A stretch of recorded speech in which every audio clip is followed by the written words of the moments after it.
এই কথাটা মনের মধ্যে বসাই নেন, যে আপনার সে আপনারই থাকবে, যে আপনার নয় সে কোনো না কোনো ভাবে চলেই যাবে।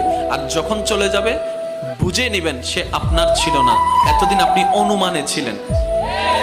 যেটা আপনার পাওয়ার সেটা যদি ওই পৃথিবীর শেষ প্রান্ত যদি থাকে, কোনো না কোনো ভাবে সেটা আপনার হাতেই আসবে।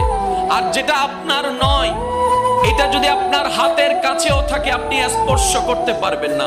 বাস এই দুইটা কথা যদি আমরা কোনোভাবে মনে এবং মাথায় রবের উপর ভরসা করে বসাই ফেলতে পারি, আমাদের জীবনের অর্ধেক ডিপ্রেশন এমনিতেই কমে যাবে। সুবহান।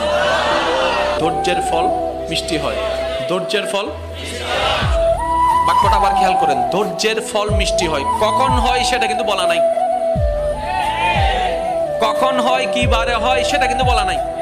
তার মানে ধৈর্যের ফল মিষ্টি হবে এটাই সত্য, কিন্তু সেই সময়টা যেন আমরা